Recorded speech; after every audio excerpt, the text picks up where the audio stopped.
In Marxism-Leninism, class struggle is represented as the manifestation of the antagonisms that defines the necessarily and dialectically opposed interests of the two predominant social classes in capitalist society, the bourgeoisie and the proletariat. It is from this struggle that socialism first takes form and naturally results from. However, does the class struggle end with the ascension to political, economic, and social power by the proletariat?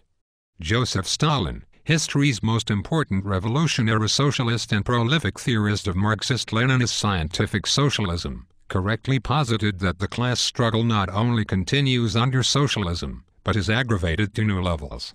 What then can be said of the class struggle under socialism? The class struggle that proceeds under capitalism is one in which the proletariat declares itself conscious of its condition and struggles against the economic subjection forced upon it by the bourgeoisie.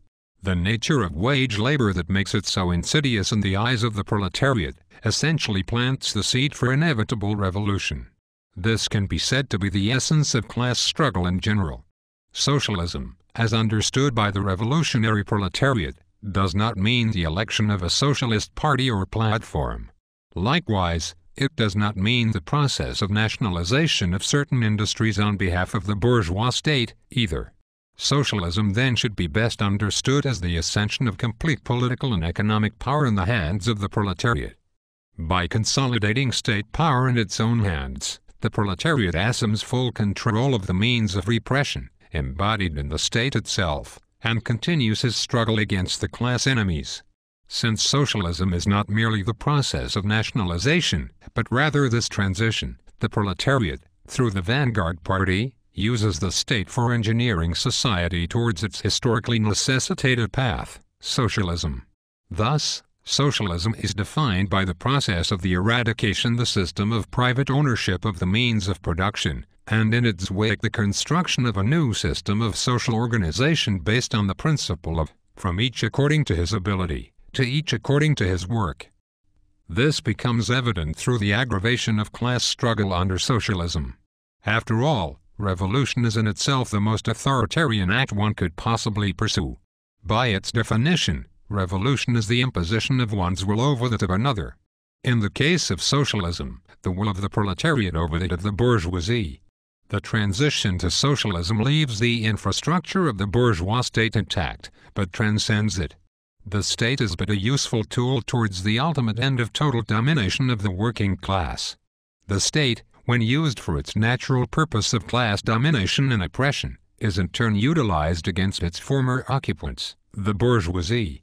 Stalin, in 1933, wrote on the nature of the struggle against the bourgeoisie 16 years after the Soviet Union had established itself as the first workers' state. Rather than accept defeat, Stalin noted, the bourgeoisie does not give up its efforts to reclaim what was once considered rightfully theirs. The bourgeoisie, if not properly dealt with, becomes more problematic the further a socialist society prospers down the path of socialism. Hence, the aggravation of class struggle under socialism is the increased intensity of state repression against political enemies for the greater good of the socialist society. This means that repression in the form of suspension of rights, imprisonment, and even execution may be in order to equally reciprocate against the efforts of the class enemies. The very institution of the law exists for the purpose of class struggle, for, in Marxism-Leninism there is no equality under the law, as the law is but an instrumental tool carried over from bourgeois society. Any institution of law presupposes the class-dominated society armed with an all-powerful, all-encompassing state to enforce and apply the will of the dominant class. This is the case in bourgeois society and will necessarily be so in proletariat society. In short, the need for the aggravation of class struggle under socialism is the justification and reasoning behind the need for intensified use of the state against class enemies.